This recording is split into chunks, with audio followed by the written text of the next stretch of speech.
ਸਰਦਾਰ ਬਲਵੀਰ ਸਿੰਘ ਦੀ ਪਗੜੀਆਂ ਤੇ ਰੁਮਾਲਾ ਸਾਹਿਬ ਦੀ ਦੁਕਾਨ ਲੁਧਿਆਣਾ ਸ਼ਹਿਰ ਦੇ ਵਿੱਚ ਹੈ, ਜਿਸ ਦੇ ਕੋਲ ਹੀ ਇੱਕ ਗੁਰਦੁਆਰਾ ਸਾਹਿਬ ਵੀ ਹੈ।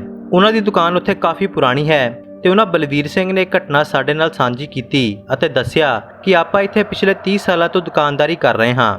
ਇਹੋ ਸਾਡਾ ਕਾਰੋਬਾਰ ਹੈ ਤੇ ਆਪਾਂ ਗੁਰੂ ਘਰ ਦੇ ਨਜ਼ਦੀਕ ਹੀ ਗੁਰੂ ਤੋਂ ਹੀ ਲੈ ਕੇ ਰਿਜ਼ਕ ਕਮਾ ਰਹੇ ਹਾਂ। ਕਦੀ ਵੀ ਹੇਰ-ਫੇਰ ਜਾਂ ਲਾਲਚ ਕਰਕੇ ਦੁਕਾਨਦਾਰੀ ਨਹੀਂ ਕੀਤੀ ਤੇ ਮਾਲਕ ਦੀ ਇੰਨੀ ਕਿਰਪਾ ਹੈ ਕਿ ਇਸ ਗੱਲ ਦੀ ਗਵਾਹੀ ਸਾਰਾ ਇਲਾਕਾ ਭਰਦਾ ਹੈ। ਬਲਵੀਰ ਸਿੰਘ ਜੋ ਕਿ ਇਸ ਸਮੇਂ ਕਰੀਬ 58 ਸਾਲਾਂ ਦੇ ਹਨ, ਉਹਨਾਂ ਦੱਸਿਆ ਕਿ ਮੈਂ ਆਪਣੀ ਜ਼ਿੰਦਗੀ ਦੇ ਵਿੱਚ ਅਨੇਕਾਂ ਹੀ ਬੰਦਿਆਂ ਨੂੰ ਮਿਲਿਆ, ਅਨੇਕਾਂ ਹੀ ਜ਼ਿੰਦਗੀਆਂ ਬਣਦੀਆਂ ਤੇ ਉਜੜਦੀਆਂ ਦੇਖੀਆਂ, ਪੈਸਾ ਵੀ ਵੇਖਿਆ ਤੇ ਗਰੀਬੀ ਵੀ ਦੇਖੀ। ਪਰ ਇੱਕ ਐਸੀ ਘਟਨਾ, ਇੱਕ ਐਸਾ ਦੁਖਾਂਤ ਮੈਂ ਪਿਛਲੇ ਮਹੀਨੇ ਆਪਣੀ ਦੁਕਾਨ ਤੇ ਹੀ ਦੇਖਿਆ, ਜਿਸ ਨੂੰ ਦੇਖ ਕੇ ਮੇਰੀ ਸਾਰੀ ਜ਼ਿੰਦਗੀ ਹੀ ਹਿੱਲ ਗਈ। ਇੱਕ ਸਵਾਲ ਮੇਰੇ ਮਨ ਅੰਦਰ ਛਪ ਗਿਆ ਜੋ ਨਿਕਲ ਨਹੀਂ ਰਿਹਾ ਤੇ ਇਸ ਦਾ ਜਵਾਬ ਦੇਣ ਵਾਲਾ ਵੀ ਕੋਈ ਨਹੀਂ। ਸੋ ਸਵਾਲ ਸੁਣਨ ਤੋਂ ਪਹਿਲਾਂ ਇਹ ਸਾਰੀ ਘਟਨਾ ਸੁਣ ਲਵੋ। ਬਲਵੀਰ ਸਿੰਘ ਦੱਸਦੇ ਨੇ ਕਿ ਮੈਂ ਆਪਣੀ ਦੁਕਾਨ ਦੇ ਉੱਤੇ ਇੱਕ ਦਿਨ ਲੇਟ ਪਹੁੰਚਿਆ। ਘਰ ਵਿੱਚ ਕੋਈ ਪ੍ਰੋਬਲਮ ਸੀ, ਸੋ ਮੈਂ ਲੇਟ ਦੁਕਾਨ ਖੋਲ੍ਹ ਰਿਹਾ ਸੀ। ਦੁਕਾਨ ਖੋਲ੍ਹਦਿਆਂ ਹੀ ਮੈਂ ਮੱਥਾ ਟੇਕਿਆ ਅਤੇ ਟੇਬਲ ਸਾਫ਼ ਕਰ ਰਿਹਾ ਸੀ ਕਿ ਇੱਕ ਕਾਲੇ ਰੰਗ ਦੀ ਵੱਡੀ ਗੱਡੀ ਮੇਰੀ ਦੁਕਾਨ ਦੇ ਸਾਹਮਣੇ ਆ ਕੇ ਰੁਕ ਗਈ। ਕਾਫੀ ਸਮਾਂ ਉਸ ਦੇ ਵਿੱਚੋਂ ਕੋਈ ਬਾਹਰ ਨਹੀਂ ਆਇਆ। ਮੈਨੂੰ ਲੱਗਿਆ ਕਿ ਸ਼ਾਇਦ ਵੈਸੇ ਹੀ ਕੋਈ ਗੱਡੀ ਖੜੀ ਕਰ ਗਿਆ ਹੋਵੇਗਾ। ਸੋ ਮੈਂ ਆਪਣੇ ਕੰਮ ਦੇ ਵਿੱਚ ਲੱਗਾ ਰਿਹਾ। ਮੇਰੀ ਦੁਕਾਨ ਦੇ ਉੱਤੇ ਕੰਮ ਕਰਨ ਵਾਲੇ ਕਾਮੇ ਵੀ ਆਉਣ ਲੱਗ ਪਏ ਸੀ। ਸੋ ਕੁਝ ਸਮੇਂ ਬਾਅਦ ਉਸ ਗੱਡੀ ਦੇ ਵਿੱਚੋਂ ਇੱਕ ਉੱਚਾ ਲੰਮਾ ਸਰਦਾਰ ਵਿਅਕਤੀ ਨਿਕਲਿਆ। ਪਗੜੀ ਧਾਰੀ ਸੀ ਪਰ ਦਾੜੀ ਕਟਵਾਈ ਹੋਈ ਸੀ ਤੇ ਇੰਜ ਪ੍ਰਤੀਤ ਹੋ ਰਿਹਾ ਸੀ ਕਿ ਉਹ ਕਾਫੀ ਵੱਡਾ ਅਫਸਰ ਹੋਵੇ। ਉਸ ਦੀ ਪਰਸਨੈਲਿਟੀ ਤੋਂ ਕੁਝ ਇਸ ਤਰ੍ਹਾਂ ਹੀ ਲੱਗ ਰਿਹਾ ਸੀ ਅਤੇ ਉਹ ਮੇਰੀ ਦੁਕਾਨ ਵੱਲ ਆਇਆ ਤੇ ਮੈਨੂੰ ਬੁਲਾ ਕੇ ਕਹਿਣ ਲੱਗਿਆ ਕਿ ਮੈਨੂੰ ਇੱਕ ਰੁਮਾਲਾ ਸਾਹਿਬ ਵਧੀਆ ਦੇ ਵਿੱਚ ਦਿਖਾਓ। ਮੈਂ ਉਸ ਨੂੰ ਰੁਮਾਲਾ ਸਾਹਿਬ ਦਿਖਾਏ ਅਤੇ ਉਸ ਨੂੰ ਇੱਕ ਪਸੰਦ ਵੀ ਆ ਗਿਆ। ਉਸੇ ਰੁਮਾਲਾ ਸਾਹਿਬ ਨੂੰ ਫਾਈਨਲ ਕਰਕੇ ਉਸ ਨੇ ਮੇਰੇ ਕੋਲੋਂ ਪੈਸੇ ਪੁੱਛੇ ਤੇ ਮੈਂ ਉਹਨਾਂ ਨੂੰ ਕਿਹਾ ਕਿ 800 ਰੁਪਏ। ਤਾਂ ਉਹ ਕਹਿਣ ਲੱਗਿਆ ਕਿ ਠੀਕ ਲਗਾਓ ਤੇ ਅਚਾਨਕ ਹੀ ਮੇਰੇ ਮੂੰਹੋਂ ਨਿਕਲ ਗਿਆ ਕਿ ਅੱਜ ਤੱਕ ਹੱਕ ਦਾ ਹੀ ਖਾਦਾ ਹੈ, ਨਜਾਇਜ਼ ਕਿਸੇ ਤੋਂ ਨਹੀਂ ਮੰਗੇ। ਮੇਰੇ ਮੂੰਹ ਦੇ ਵਿੱਚੋਂ ਇੱਕ ਗੱਲ ਨਿਕਲੀ ਹੀ ਸੀ ਕਿ ਉਸ ਦੇ ਹੱਥ ਦੇ ਵਿੱਚ ਫੜੇ ਹੋਏ 500 ਦੇ 2 ਨੋਟ ਟੇਬਲ ਦੇ ਉੱਤੇ ਡਿੱਗ ਗਏ ਅਤੇ ਉਸ ਦੀਆਂ ਅੱਖਾਂ ਨਮ ਹੋਈਆਂ ਜਾਪਦੀਆਂ ਸੀ ਅਤੇ ਉਹ ਮੈਨੂੰ ਕਹਿਣ ਲੱਗਿਆ ਕਿ ਸਰਦਾਰ ਜੀ, ਜੇ ਹੱਕ ਦਾ ਖਾਦਾ ਹੈ ਤਾਂ ਹਮੇਸ਼ਾ ਇਸੇ ਤਰ੍ਹਾਂ ਹੀ ਰੱਖੋ ਅਤੇ ਆਪਣੇ ਬੱਚਿਆਂ ਨੂੰ ਵੀ ਅਜਿਹਾ ਹੀ ਬਣਾਓ, ਕਿਸੇ ਨਾਲ ਨਜਾਇਜ਼ ਨਹੀਂ ਕਰਨੀ। ਜੇ ਨਜਾਇਜ਼ ਕਰਦੇ ਹੋ ਤਾਂ ਰੱਬ ਇੱਥੇ ਹੀ ਇਨਸਾਫ ਕਰ ਦਿੰਦਾ ਹੈ। ਜਿਸ ਦਾ ਸਬੂਤ ਇਹ ਹੈ ਕਿ ਮੇਰੇ ਪਾਪਾ ਦਾ ਫਲ ਉਸ ਮਹਿੰਗੀ ਤੇ ਸੋਹਣੀ ਦਿਖ ਰਹੀ ਗੱਡੀ ਦੇ ਵਿੱਚ ਬੈਠਾ ਹੋਇਆ ਹੈ। ਮੈਨੂੰ ਬੜੀ ਹੈਰਾਨੀ ਹੋਈ ਕਿ ਉਸਨੇ ਇੰਜ ਕਿਉਂ ਕਿਹਾ ਅਤੇ ਕੀ ਸੀ ਉਸ ਦੀ ਗੱਡੀ ਦੇ ਵਿੱਚ ਅਜਿਹਾ ਜਿਸ ਨੂੰ ਆਪਣੇ ਪਾਪ ਦੱਸ ਰਿਹਾ ਸੀ। ਮੇਰੇ ਅੰਦਰ ਜਾਣਨ ਦੀ ਬੜੀ ਤੜਫ ਲੱਗ ਗਈ ਤੇ ਮੈਂ ਕਿਹਾ ਕਿ ਜੇਕਰ ਤੁਹਾਡੇ ਕੋਲ ਸਮਾਂ ਹੈ ਤਾਂ ਮੇਰੇ ਕੋਲ ਬੈਠ ਸਕਦੇ ਹੋ।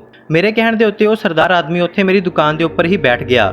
ਮੈਂ ਉਸ ਨੂੰ ਪਾਣੀ ਦਿੱਤਾ ਅਤੇ ਕਿਹਾ ਕਿ ਸਰਦਾਰ ਜੀ, ਦਿਲ ਦੇ ਵਿੱਚ ਬੋਝ ਲੈ ਕੇ ਘੁੰਮ ਰਹੇ ਹੋ ਸਕਦਾ ਹੈ ਕਿ ਸ਼ਾਇਦ ਮੈਂ ਤੁਹਾਡੀ ਕੋਈ ਮਦਦ ਕਰ ਸਕਾਂ। ਮੇਰੀ ਗੱਲ ਸੁਣ ਕੇ ਉਹ ਮੇਰੇ ਵੱਲ ਦੇਖਣ ਲੱਗਿਆ ਅਤੇ ਕਹਿਣ ਲੱਗਾ ਕਿ ਜੇਕਰ ਤੁਸੀਂ ਮੇਰੀ ਹੈਲਪ ਕਰ ਦਿੱਤੀ ਤਾਂ ਮੈਂ ਸੌਖਾ ਹੋ ਕੇ ਮਰ ਸਕਦਾ ਹਾਂ, ਪਰ ਪਹਿਲਾਂ ਮੇਰੀ ਕਹਾਣੀ ਸੁਣ ਲਵੋ ਅਤੇ ਸਾਰੀ ਕਹਾਣੀ ਸੁਣਨ ਤੋਂ ਬਾਅਦ ਹੀ ਹੈਲਪ ਕਰਨ ਦਾ ਵਾਅਦਾ ਕਰਿਓ। ਉਹ ਦੱਸਣ ਲੱਗਿਆ ਕਿ ਉਹ ਪੰਜਾਬ ਸਰਕਾਰ ਦੇ ਕਿਸੇ ਵਿਭਾਗ ਦੇ ਵਿੱਚ ਇੱਕ ਉੱਚ ਅਧਿਕਾਰੀ ਹੈ ਅਤੇ ਇਸ ਸਮੇਂ ਉਸ ਦੀ ਡਿਊਟੀ ਲੁਧਿਆਣੇ ਵਿੱਚ ਹੀ ਹੈ।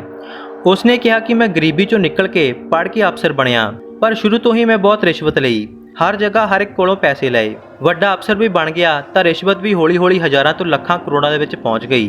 ਕੋਈ ਗਰੀਬ ਅਮੀਰ ਨਹੀਂ ਦੇਖਿਆ ਅਤੇ ਆਪਣੇ ਬੈਂਕ ਅਕਾਊਂਟ ਭਰਦਾ ਰਿਹਾ। ਪਰਿਵਾਰ ਨੂੰ ਚਲਾਉਂਦਾ ਰਿਹਾ ਤੇ ਮੇਰੀ ਪਤਨੀ ਨੂੰ ਵੀ ਸਭ ਕੁਝ ਪਤਾ ਸੀ। ਘਰ ਦੇ ਵਿੱਚ ਮਹਿੰਗੇ-ਮਹਿੰਗੇ ਗਿਫਟ ਆਉਂਦੇ ਦੇਖ ਕੇ ਉਹ ਵੀ ਖੁਸ਼ ਹੁੰਦੀ ਸੀ। ਉਸਨੇ ਮੈਨੂੰ ਕਦੀ ਨਹੀਂ ਰੋਕਿਆ। ਮੇਰੇ 2 ਲੜਕੇ ਹਨ ਅਤੇ ਇੱਕ ਲੜਕੀ। ਇੱਕ ਵਾਰ ਮੇਰੇ ਕੋਲ ਇੱਕ ਕੇਸ ਆਇਆ ਤੇ ਗਰੀਬ ਘਰ ਵਾਲਿਆਂ ਨੂੰ ਮੈਂ ਬਹੁਤ ਪਰੇਸ਼ਾਨ ਕੀਤਾ, ਪੈਸੇ ਦੇਣ ਦੇ ਲਈ ਤੇ ਰਿਸ਼ਵਤ ਲੈਣ ਦੇ ਲਈ, ਪਰ ਨਾ ਤਾਂ ਉਹਨਾਂ ਦਾ ਕੋਈ ਕਸੂਰ ਸੀ ਤੇ ਨਾ ਹੀ ਉਹ ਮੈਨੂੰ ਪੈਸੇ ਦੇ ਸਕਦੇ ਸੀ। ਸ਼ਾਇਦ ਉਹ ਜ਼ਿਆਦਾ ਪਰੇਸ਼ਾਨੀ ਦੇ ਵਿੱਚ ਆ ਚੁੱਕੇ ਸੀ ਅਤੇ ਸਾਰੇ ਪਰਿਵਾਰ ਨੇ ਤੰਗ ਆ ਕੇ ਆਤਮ ਹੱਤਿਆ ਕਰ ਲਈ ਤੇ ਉਹ ਸਾਰਾ ਪਰਿਵਾਰ ਹੀ ਮਾਰਿਆ ਗਿਆ।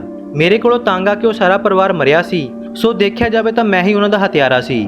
ਚਲੋ ਮੈਨੂੰ ਕੋਈ ਦੁੱਖ ਜਾਂ ਪਛਤਾਵਾ ਨਹੀਂ ਹੋਇਆ। ਡਿਊਟੀ ਚੱਲਦੀ ਰਹੀ ਅਤੇ ਰਿਸ਼ਵਤ ਵੀ ਚੱਲਦੀ ਰਹੀ। ਬੱਚੇ ਵੱਡੇ ਹੋਏ ਪਰ ਮੈਂ ਪਰਿਵਾਰ ਦੇ ਉੱਪਰ ਧਿਆਨ ਨਹੀਂ ਦੇ ਸਕਿਆ। ਇੱਕ ਦਿਨ ਮੈਨੂੰ ਪਤਾ ਲੱਗਿਆ ਕਿ ਮੇਰੀ ਪਤਨੀ ਨੂੰ ਭਿਆਨਕ ਰੋਗ ਹੈ। ਬਿਮਾਰ ਹੋਈ, ਪੈਸਾ ਲੱਗਿਆ ਪਰ ਉਸ ਨੂੰ ਬਚਾ ਨਹੀਂ ਸਕਿਆ ਤੇ ਆਖਰ ਉਹ ਵੀ ਮਰ ਗਈ। ਮੇਰੀ ਲੜਕੀ ਵਿਆਹੁਣ ਯੋਗ ਹੋਈ, ਵੱਡੇ ਘਰ ਦੇ ਵਿੱਚ ਉਸ ਦਾ ਵਿਆਹ ਕੀਤਾ, ਕਰੋੜਾਂ ਰੁਪਇਆ ਉਸ ਦੇ ਵਿਆਹ ਦੇ ਉੱਤੇ ਲਗਾ ਦਿੱਤਾ, ਪਰ 1 ਸਾਲ ਬਾਅਦ ਉਸ ਦੇ ਘਰ ਕਲੇਸ਼ ਰਹਿਣ ਲੱਗਿਆ ਤੇ ਉਸ ਦਾ ਵੀ ਤਲਾਕ ਹੋ ਗਿਆ। ਪਤਾ ਚੱਲਿਆ ਕਿ ਮੇਰੀ ਲੜਕੀ ਨੂੰ ਸ਼ਰਾਬ ਪੀਣ ਦੀ ਆਦਤ ਹੈ, ਜੋ ਕਿ ਮੈਨੂੰ ਵੀ ਨਹੀਂ ਪਤਾ ਸੀ, ਤੇ ਉਹ ਵੀ ਤਲਾਕਸ਼ੁਦਾ ਹੋ ਕੇ ਘਰ ਦੇ ਵਿੱਚ ਬੈਠ ਗਈ। ਮੇਰੇ 2 ਲੜਕੇ ਹਨ ਜੋ ਪਹਿਲਾਂ ਹੀ ਪੜ੍ਹਨੋਂ ਹਟ ਗਏ। ਇੱਕ ਨੂੰ ਚਿੱਟੇ ਦੀ ਲੱਤ ਲੱਗ ਗਈ ਅਤੇ ਉਹ ਨਸ਼ੇ ਦਾ ਆਦੀ ਹੋ ਚੁੱਕਿਆ ਹੈ। ਮੈਂ ਉਸ ਨੂੰ ਬਹੁਤ ਰੋਕਿਆ ਪਰ ਉਸ ਨੂੰ ਹਟਾ ਨਹੀਂ ਸਕਿਆ ਤੇ ਉਹ ਅੱਜ ਮਰਨ ਕੰਢੇ ਪਿਆ ਹੋਇਆ ਹੈ। ਤੇ ਦੂਜਾ ਮੁੰਡਾ ਪੜ੍ਹਿਆ ਤਾਂ ਕਾਫੀ ਹੈ, ਆਸਟ੍ਰੇਲੀਆ ਗਿਆ ਸੀ ਪਰ ਪਤਾ ਨਹੀਂ ਕੀ ਹੋਇਆ, ਉਸ ਨੂੰ ਦਿਮਾਗੀ ਪ੍ਰੋਬਲਮ ਆ ਗਈ ਤੇ ਹੁਣ ਉਹ ਪਾਗਲਾਂ ਦੀ ਤਰ੍ਹਾਂ ਹਰਕਤਾਂ ਕਰਦਾ ਰਹਿੰਦਾ ਹੈ, ਜੋ ਕਿ ਹੁਣ ਆਸਟ੍ਰੇਲੀਆ ਤੋਂ ਵੀ ਵਾਪਸ ਆ ਚੁੱਕਿਆ ਹੈ। ਪਰ ਹੈਰਾਨੀ ਦੀ ਗੱਲ ਤਾਂ ਇਹ ਹੈ ਕਿ ਮੈਂ ਬਿਲਕੁਲ ਠੀਕ ਹਾਂ, ਮੈਨੂੰ ਕੁਝ ਵੀ ਨਹੀਂ ਹੋਇਆ। ਹੌਲੀ ਹੌਲੀ ਮੈਂ ਸਭ ਕੁਝ ਸਮਝ ਗਿਆ ਕਿ ਪਰਮਾਤਮਾ ਸਭ ਕੁਝ ਮੇਰੇ ਪਾਪਾਂ ਦਾ ਮੇਰੇ ਸਾਹਮਣੇ ਹੀ ਰੱਖ ਰਿਹਾ ਹੈ।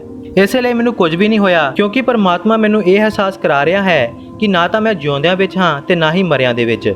ਫਿਰ ਉਹ ਅਫੀਸਰ ਗੱਡੀ ਦੇ ਵੱਲ ਇਸ਼ਾਰਾ ਕਰਕੇ ਕਹਿਣ ਲੱਗਿਆ ਕਿ ਉਹ ਗੱਡੀ ਮਹਿੰਗੀ ਤੇ ਵਧੀਆ ਦਿਖ ਰਹੀ ਹੈ, ਜਿਸ ਦੀ ਕੀਮਤ 40 ਲੱਖ ਹੈ। ਉਹ ਸੋਹਣੀ ਗੱਡੀ ਦੇ ਵਿੱਚ ਮੇਰਾ ਪਾਪ, ਮੇਰਾ ਨਸ਼ੇੜੀ ਪੁੱਤ, ਨਾਲ ਹੀ ਮੇਰਾ ਪਾਗਲ ਪੁੱਤ ਅਤੇ ਉਹਨਾਂ ਦੇ ਨਾਲ ਹੀ ਮੇਰੀ ਤਲਾਕਸ਼ੁਦਾ ਲੜਕੀ ਵੀ ਬੈਠੀ ਹੋਈ ਹੈ, ਜਿਨ੍ਹਾਂ ਨੂੰ ਲੈ ਕੇ ਮੈਂ ਗੁਰਦੁਆਰਾ ਸਾਹਿਬ ਰੋਜ਼ ਆਉਂਦਾ ਹਾਂ ਕਿ ਸ਼ਾਇਦ ਮੇਰੇ ਗੁਨਾਹ ਬਖਸ਼ੇ ਜਾਣ ਤੇ ਮੈਂ ਆਪਣੇ ਕੀਤੇ ਹੋਏ ਦਾ ਪਛਤਾਵਾ ਕਰ ਸਕਾਂ। ਬਲਵੀਰ ਸਿੰਘ ਨੇ ਕਿਹਾ ਕਿ ਉਸ ਅਫਸਰ ਦੀ ਗੱਲ ਸੁਣ ਕੇ ਮੈਂ ਵੀ ਸੋਚਾਂ ਦੇ ਵਿੱਚ ਡੁੱਬ ਚੁੱਕਿਆ ਸੀ ਤੇ ਸਭ ਕੁਝ ਮੇਰੀ ਵੀ ਸਮਝ ਤੋਂ ਬਾਹਰ ਹੀ ਸੀ। ਮੈਂ ਨਰਕਾਂ ਤੇ ਸਵਰਗਾਂ ਦੇ ਦਰਸ਼ਨ ਕਰ ਹੀ ਚੁੱਕਿਆ ਸੀ। ਉਹ ਅਫਸਰ ਮੈਨੂੰ ਕਹਿਣ ਲੱਗਿਆ ਕਿ ਹੁਣ ਮੇਰੀ ਮਦਦ ਕਰੋਗੇ, ਮੇਰੇ ਬੱਚੇ ਕਿਵੇਂ ਠੀਕ ਹੋਣਗੇ, ਮੇਰੇ ਪਾਪ ਕਿਵੇਂ ਖਤਮ ਹੋਣਗੇ ਤੇ ਮੈਨੂੰ ਮਾਫੀ ਵੀ ਕਿਵੇਂ ਮਿਲੇਗੀ। ਇਹ ਸਭ ਨੂੰ ਖਤਮ ਕਰਨ ਲਈ ਮੈਨੂੰ ਕੀ ਕਰਨਾ ਪਵੇਗਾ।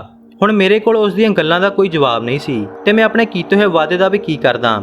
ਮੇਰੀ ਖਾਮੋਸ਼ੀ ਦੇਖ ਕੇ ਉਹ ਉੱਠ ਕੇ ਚੱਲ ਗਿਆ ਤੇ ਕਹਿਣ ਲੱਗਿਆ ਕਿ ਮੈਂ ਵਾਪਸ ਆਵਾਂਗਾ ਤੇ ਉਹ ਆਪਣੀ ਗੱਡੀ ਲੈ ਕੇ ਚਲਿਆ ਗਿਆ। ਸੱਚ ਵਿੱਚ ਹੀ ਉਸ ਦੀ ਗੱਡੀ ਦੇ ਵਿੱਚ ਉਸ ਦੇ 3 ਬੱਚੇ ਸੀ ਜੋ ਕਿ ਬੜੇ ਮਾੜੇ ਹਾਲਾਤਾਂ ਦੇ ਵਿੱਚ ਸੀ ਤੇ ਉਹਨਾਂ ਨੂੰ ਗੁਰਦੁਆਰਾ ਸਾਹਿਬ ਲੈ ਗਿਆ। ਹੁਣ ਮੈਂ ਆਪਣਾ ਵਾਅਦਾ ਕਿਵੇਂ ਪੂਰਾ ਕਰਾਂ, ਉਸ ਦੀ ਮਦਦ ਕਿਵੇਂ ਕਰਾਂ। ਜੇਕਰ ਤੁਹਾਡੇ ਕੋਲ ਕੋਈ ਸੁਝਾਅ ਹੈ ਤਾਂ ਪਲੀਜ਼ ਉਸ ਦੇ ਪਰਿਵਾਰ ਦੀ ਮਦਦ ਲਈ ਕਮੈਂਟ ਬਾਕਸ ਦੇ ਵਿੱਚ ਆਪਣੇ ਸੁਝਾਅ ਲਿਖੋ। ਇਹ ਵੀ ਗੁਰੂ ਦੀ ਇੱਕ ਸੇਵਾ ਹੈ ਕਿ ਕਿਸੇ ਭਟਕੇ ਹੋਏ ਨੂੰ ਰਾਹ ਦਿਖਾਉਣਾ।